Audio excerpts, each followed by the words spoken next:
Working? Yeah. Intro?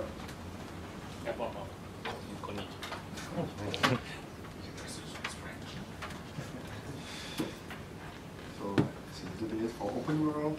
Hi everybody. So the first slide, like everybody knows, I've seen already today, right? So about me, first, to start with. So my name is Frederic Descamps. I am from Belgium. I am a MySQL evangelist, so I'm talking about all MySQL community stuff, right? I'm working on MySQL since 3.23, so a long time ago. I'm a DevOps believer, and I have a blog where you can find a lot of information on lefred.be. So what are relational databases and what are with MySQL, for example? Right?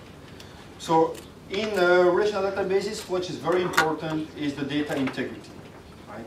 We are working with normalization. Right? You have this when you use any RDBMS, so which would be whatever you want, but in MySQL we have normalization, we have constraints, right? And we are ACID compliant. So meaning we are atomicity, consistency, isolation, and durability. Right?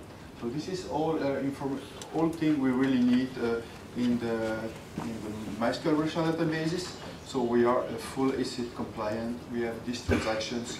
All that we have in a normal databases, right? Of course, the query language we are using to get the data out of it, it's SQL, right? So this is a very powerful query language. That you can retrieve your data, do whatever with your data using SQL, right? So SQL is there for a long time already, and I think it will stay there for a long time, so it won't be replaced. But even though we are going to explain it today, some people doesn't like SQL, and this is why we are doing this. So no SQL databases. So no, when we try to discuss about this, or the document store, what is the benefit of it? That it is schemaless. So we don't have any schemas anymore, right? And people really like that. So we don't have these constraints. We don't need to create the schema, all that kind of stuff. It's gone, right? Yeah. Let me take my pick. 1 second. Because I'm still not able to understand all Japanese stuff. So give me 1 second to go to my slides. I don't have them in completely English here, right? Yeah. So also without schema, you don't need in advance to understand or to think about what will be your data doing, right? Or what will be your application. You have an idea of an application, and you say, oh, I would like to create an application to do this or that, but maybe you don't know yet what will be all the table design. And most of the time, I don't know who is developer in the room. Why? Yeah, most of you are developers, that's good.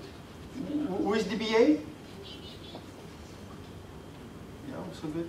So most of the time when, I remember when I was creating programs, right, we were starting because we had an ID, and then because of the life cycle of the application, we said, oh no, if I knew that I had to add this information, and I had to redo all my tables again to make it much easier to be able to normalize everything and to structure everything in my SQL tables.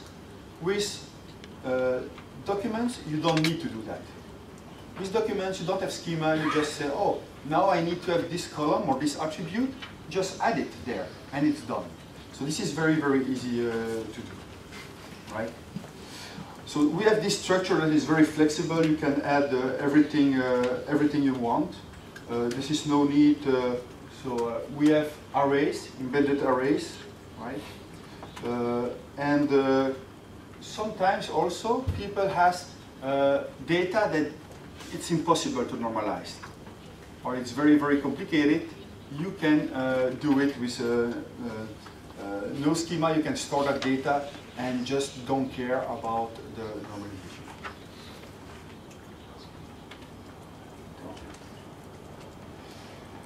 Also, you can get rid of ORM when you use document store, because you can map directly an object to the document. You don't need to use some warper extra layer there, because I've seen earlier that there are some DBAs here, and as I am a DBA, the thing I really don't like are the ORM. ORM are very a nightmare for DBAs, right? Because it creates very strange queries, it joins tables that you don't even need in the result sets, all that kind of stuff. It's a nightmare for us. So with document store, you can bypass that very easily. And also, this is in JSON, which is very close to the front end of your data. You can store all that in a JSON, and this is very nice, right? And JSON is also native in JavaScript, so it's just JavaScript. You can do it easily. So this is how the DBAs here, and myself also, we see data, right? This is the way we can see data. And when we are using the developers, when they see that, they are sometimes a bit afraid because they see data differently. This is how developers Tuesdays are seeing the data, right? All the students coming out of school, they don't want to understand this anymore, at least in Europe, for sure. So this is what they like. It's very easy to store the data, right? So, knowing that, in MySQL we were asking that would it be a way to provide both the SQL and the NoSQL, but on a stable platform that people already knows, right? That is very stable, that has a lot of community around it, a lot of tools, and a very powerful ecosystem, right? Would it be possible to do that? And so we were also thinking, in which way which direction should we go? To the regular database model or to the NoSQL? And we decide, why not both of them? Why not take the both words and provide that to our community, our customers, users, all these, right? So this is where we came with the MySQL document store. So now SQL is optional. You can also use MySQL without knowing the SQL, because we had a lot of feedback from people saying SQL is too complicated, or we don't want it, or not everybody wants it. In the same organization, depending what you are doing, maybe your developers want to create data without having to care about schemas, but maybe, or having to care about SQL language, so the query language. They just want to store data or retrieve some data, but just always the same object. And behind that, you want in your back office to process the data with SQL, for example. And this is what I will show you today, how we can mix both words together. So what does it mean? What's our solution bringing to you, right? For the developers, we are having schemaless, so no more schema. So this is what they wanted. We are able to do that. So it's very quick development, because as you don't need to draw or think too much in advance of what you are to do, the development gets, the speed of the development is increased. And this is also what we are trying to achieve.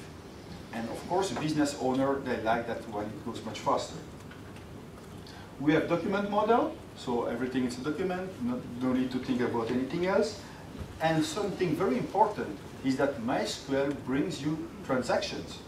So you keep this transaction capability inside of your document store, which is not all document store has this transaction capability. Other than that, we have for the operations, you can still use all the tools you are using currently in MySQL. So if you have some monitoring solutions of the MySQL Enterprise solution, MEB to monitor, it still works. If you have create your own script through that queries performance schema, for example, it still works. All that is still possible for you. So if you are able to maintain a MySQL database now, it will be exactly the same. So you don't need to educate your operational team to something new. They just use the MySQL you are using today, right? So it's very robust. We know that it works, that there is a lot of systems. We had already speakers today talking about 1,000 servers in their organizations. So all that, it's still the same. So we rely on this robustness of MySQL. Yeah, schema upgrade. You know this, it's very complicated sometimes to do. You have to deal with that. Even if now in MySQL you have maybe heard that we have this instant add schema, right? But add column to change the schema. But for the rest, schema changes is very complicated in operations. Without schema, you don't need to change it. It's very easy. So for the business owner now, it's also very good is that you have these transactions. You don't lose data. Remember, we care about your data at MySQL. So you don't lose your data because you are full ACID compliant. Yeah, all the rest, you can capture everything. Yeah, with the document store, you can still have the same flow of masters, slaves, group replication. We're going to discuss with Louis later about replication. But all that works with the document store also, right? So what's the solution? So the solution is the MySQL document store. And to achieve this, we worked on the JSON data type. So in MySQL 5.7, we introduced the new JSON data type, right? And this is where we're going to store the data. All the documents will be stored in this JSON column that we're going to use call most of the time doc, right? And so we need to have JSON data type, so we have it in MySQL 5.7 and of course in MySQL 8. To have a document store, we need to have no schema and no SQL. So we will have to bring and to create this operation for NoSQL, and we have created that through the Dev API, right? And I will show you how it works. Also, you can create or extract data from a document and create like a virtual column. This is also possible. So we have created that too through the generated column, and thanks to that, you are able to make joins, you are able to create foreign keys constraints, you are able to index them. So all that I will show you, but it's possible. Something very important, and to be honest, we didn't even realize it at the beginning, is that our document can be up to 1 gigabyte, even a bit more, right? And a document of 1 gigabyte is something very big already. But if you know other document stores, right, the limitation of one of the most popular is 16 megabytes. Even 16 megabytes, I was thinking, oh, 16 megabytes for a document is huge.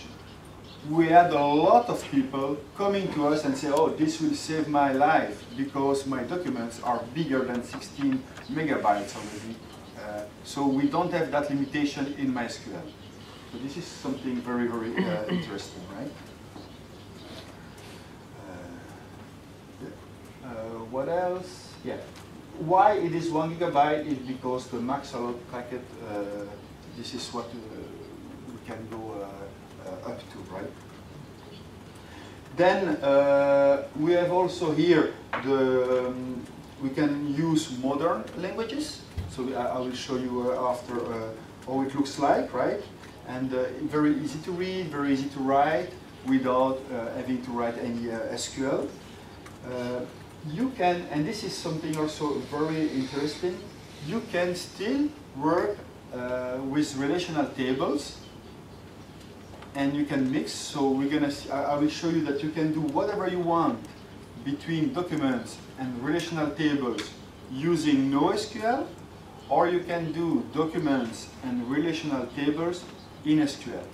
So we really mix both worlds together, and we can use the best part of both worlds at the same time. This is very interesting. And finally, this all relies on the proven, let's say, technology of MySQL. So to have the, here it's XDev API. So this API, you need to have connectors to be able to deal with it. And all MySQL connectors that we provide, and also PHP that we collaborate, supports this already. If you have another language that you want to use, for example, we are also working with the Go maintainers to implement that. It takes time, of course, because it's the community working on that. Or if you have any other language and you would like to, or if you are the maintainer of a driver, just come to me, talk to me, and we can help to bring this Dev API compatibility or support in the driver you want. Okay. So also we have a new MySQL shell. So this is what we want to replace the old MySQL client that never changed since 3.23, right? So we want something much younger, modern, and so we have this new MySQL shell, and the new MySQL shell understands the Dev API. It brings you a lot of nice stuff like the completion of the commands, all of them. So if you do select and tap, you will have the more than 700 options that the select can have, will be shown to you. Also, you can work in different modes. We support multiple modes, not only SQL. We still support SQL, but we can also see JavaScript and Python. I will show you all that after. Then, in the MySQL shell, we have admin functions. The first admin function we have created is for the setup and the maintain of the cluster, and I will discuss that this afternoon later about that, so I won't talk too much on this. We have also the new util object, check for upgrade. You have seen that earlier, right? And we have also asynchronous call support in the MySQL shell, and all the Crud Operations that I would like to show you. Okay. So now, how complicated is it to work with the new document store? And you will see, so we run the shell, you connect to our MySQL like you do usually, and if I don't specify any port, by default I will use the new protocol, X protocol, which listens in 33061. Then I create a schema this way. As you can see, I am in JavaScript, right? I create a schema, I call it docstore. I use docstore, and I am in a schema that I call docstore here, and I can use whatever I want from here. So what's important here is to see, we can see which server we are logged in, we can see which port we are using, we can see that we are using a secure, so in this case we are using SSL, and we are in JavaScript mode, right? So this is the new shell. Who is seeing this for the first time? Okay. So what do you think? You think it's nice? So personally, I think I really like this way of showing stuff, right? It's much more modern, what we call eye candy, right? But it's very useful. So you have information like the status in the old client, and we can see in this case that which version we have, that which protocol we are using, and other information from the shell.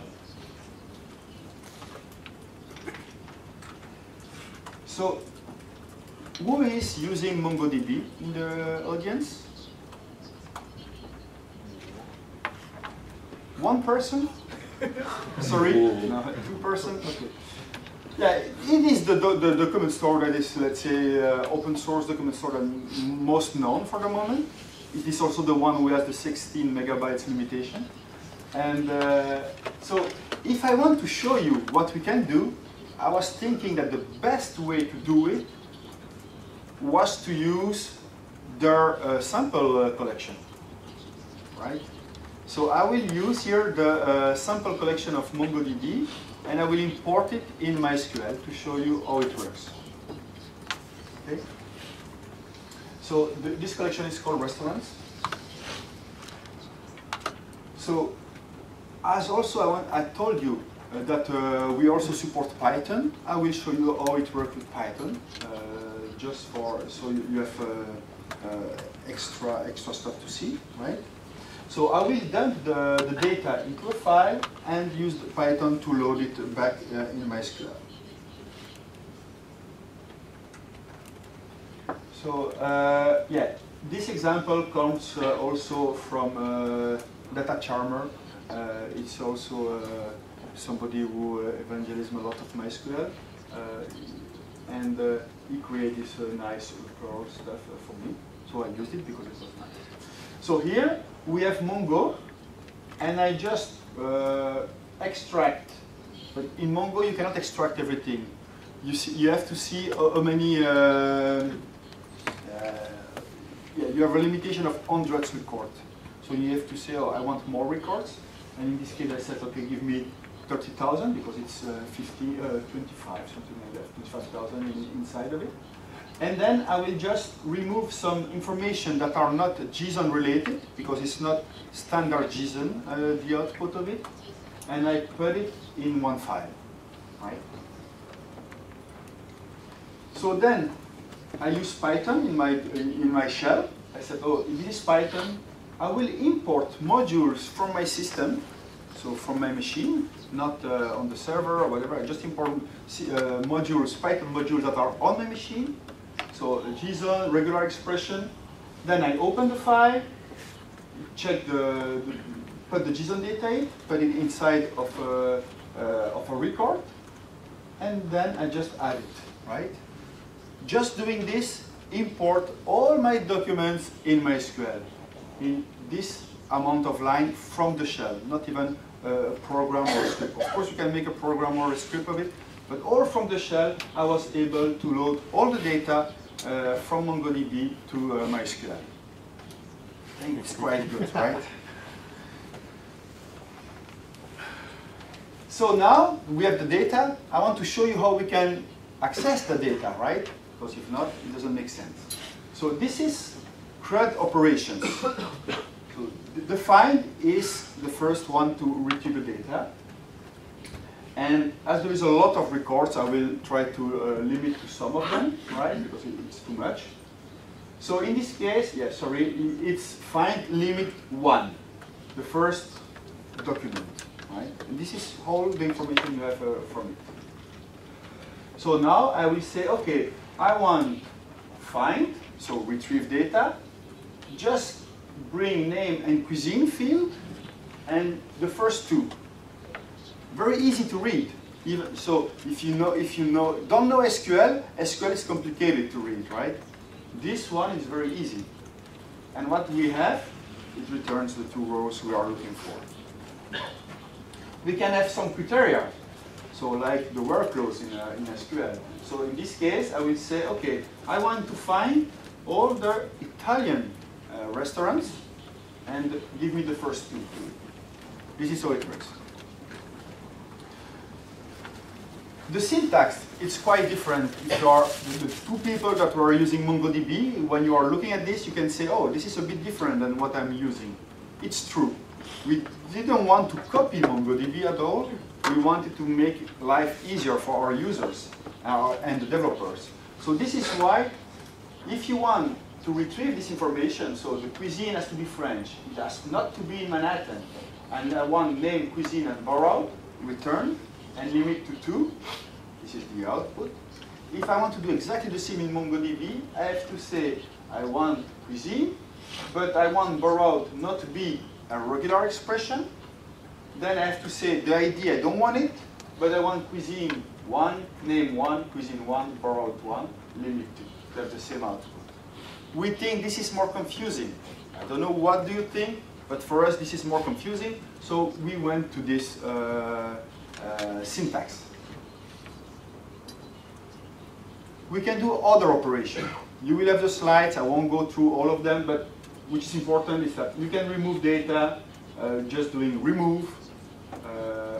We can add just doing add like we did earlier.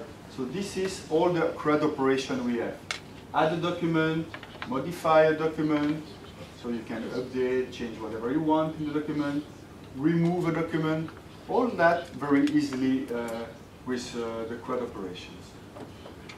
So the object we have, you saw earlier I created schema.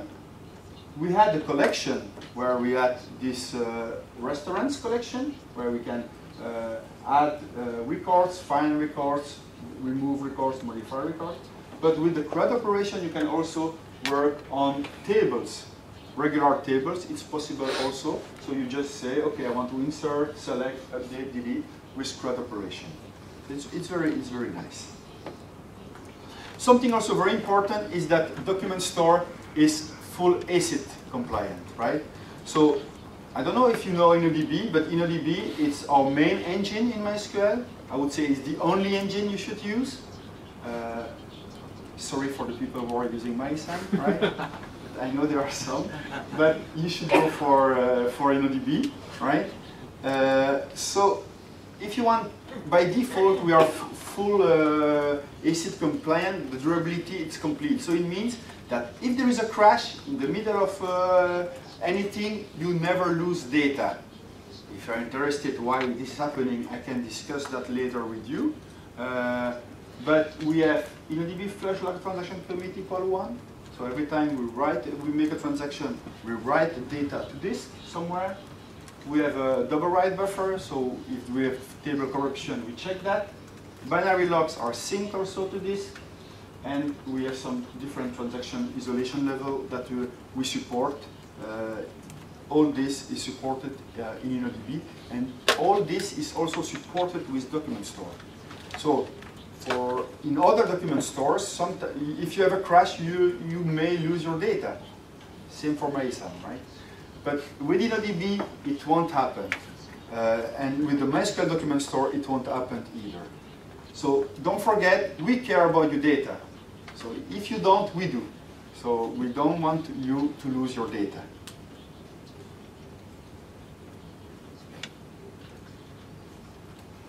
So as I said earlier, we support transaction. I know, for example, currently MongoDB is working on this to support also transactions, for example. But we do by default. It's easy. We have a session, we start a transaction, we add information, right? So the transaction, you can see we have 2 documents here, right? I roll back my transaction, all what I did, it's gone. So you can roll back, commit, all transaction work can be done inside of the document store, which is very interesting, right?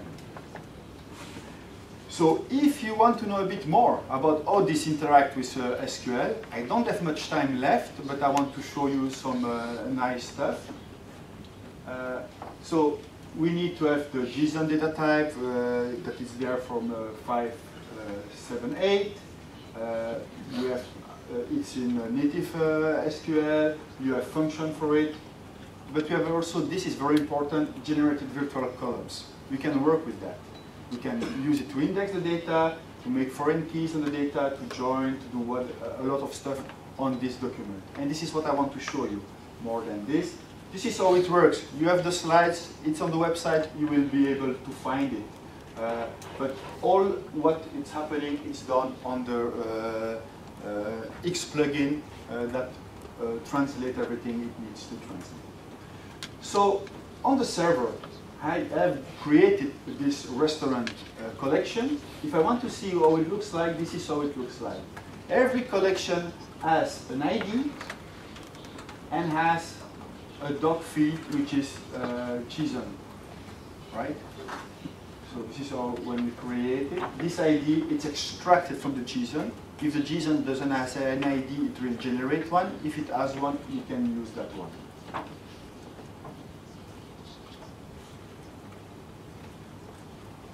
So what is the ID? The ID is that the unique identifier that we can see it as a primary key, right? And this is what I just told, that if you don't have any created, you can get the document ID very easily, retrieve them all, and all that kind of stuff. But the ID is important. So when we do SQL, and we are mapping everything inside, so when we create a collection, in fact, what we do, we create a table, but very specific design of the table. If you make a different design, it won't be a collection. When we add information like this, a document, we just add a JSON object. Right? All the X plugin is doing that for you. So we can also do, when we do a find, in fact, we are doing a select and extracting information out of it. And so now I want to show you some example. So in this case, I will add a new column to my document. Right? I will call it varchar20. It will be always generated. And I will extract from my document the borrowed, right? And then I want to encode it, and it will be virtual. If it's not virtual, it's not anymore a collection, and you want to work as a collection, you have to work as a table. This is quite boring to write, and you can short this by using this syntax. Much more popular, right, to use this. And so we create a new column doing that. So in SQL, when I create this, if I do a select, borrowed now, it's a column. But this column doesn't exist. This column comes, we have the metadata of it, and it comes out of the document. So it goes in the document, retrieve that column, but that column I can index it, for example. So in this case, you can also, from the Crud Operations, create an index. So this is how we create an index, right? So I said I want to create an index called cuisine index, and this is the field I want, and what type of data it will be inside of my column. So if I do that in a document store, what we show behind in SQL is that we have created a very strange generated column, and that we have created an index called index cuisine on that column. So it does that for you, right? But of course you can do that in SQL yourself also. So in this case, for example, I will add a column cuisine. I want to generate it, but I said with validation. So it will check in the data, in the old documents, if what the format I'm giving it, or I'm thinking it, will be compatible with the data it's inside. And in this case, it will say, oh, watch out. There are some records in that column that are longer than what you want. So if I don't do validation, it will work. It will just, but as soon as I will try to index it, I will have an issue. So here it says, oh, watch out, it's too long. So what I can do is just short it. So I will use left here to take the first 20 characters, because I just want 20, because I just want to index 20 first characters of that column. So that's possible. And then you have these two columns. So, for example, now I want to find some restaurants that are Italian and in Brooklyn. There should be a lot of Italian cuisine in Brooklyn, right? So, as there was a lot of MySQL DBA, what do you notice here? Do you like this explain? This query explain query plan, do you like it, or you think it's bad?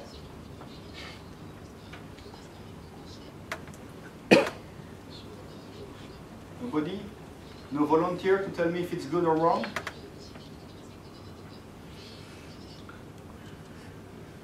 Yeah, personally, as a DBA, I don't like it. Why? Because look, what happens? I do a full table scan. Full table scan is the worst thing to do on databases, certainly if the tables are large, right? So what we can do here is that we're going to create an index, right? A combined index on these two generated columns. And now every time we're going to retrieve that data using, in the workloads, these two columns, what will happen? We're going to use the index. You can see here, the index is used. So this is how you can make faster and faster your query in a document store.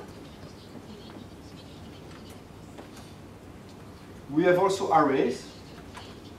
So, for example, in grades are different. It's an array of all the grades that a restaurant has, and you can say, oh, I want the first one, but you can say, I want the last one, or I want the second to the third one, so 1 to 2, and you have here how it works. So you can work with arrays in the JSON from SQL. So it's very powerful to be able to do that.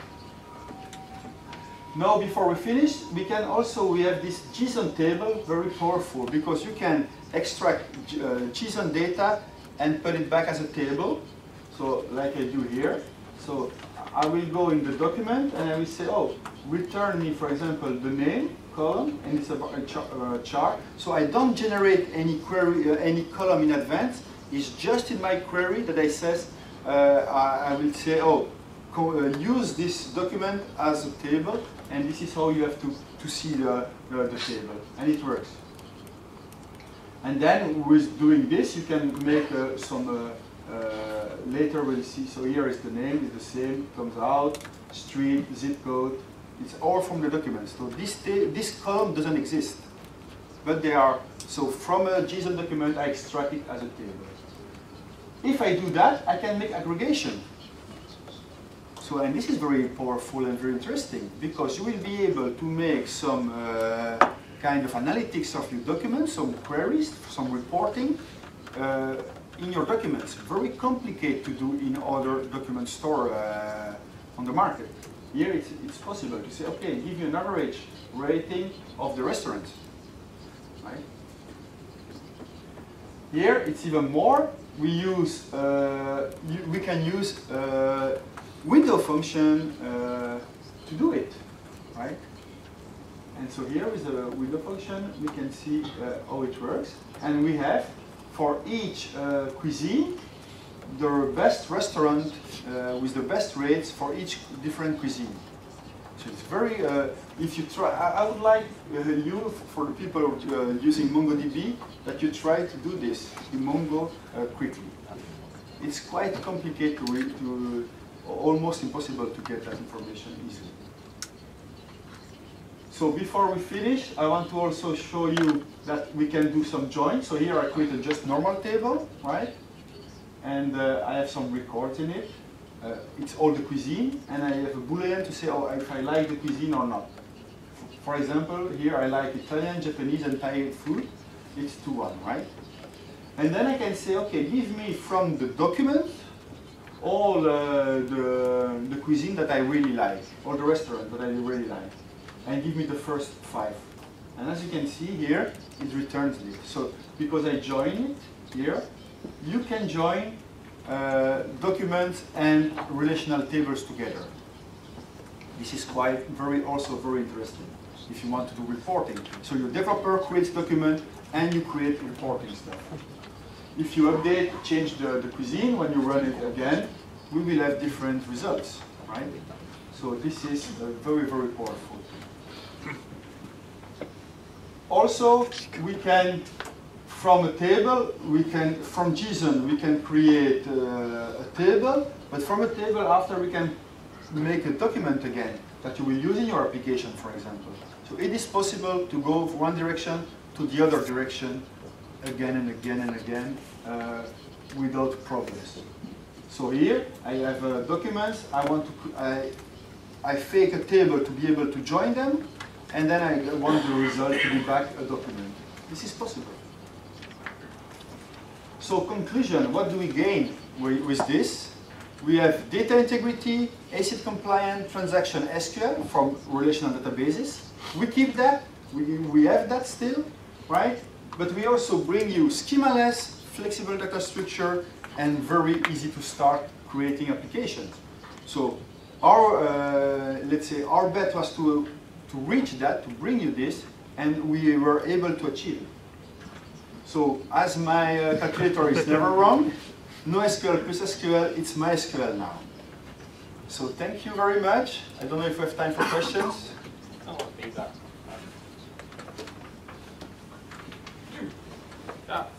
ん。ちょっと時間をおっしゃってるので、QA に関しては最後の方でまとめて答えます。で、ここからですね、ちょっと15分ほど休憩させていただいて、30分から再度開始させていただきます。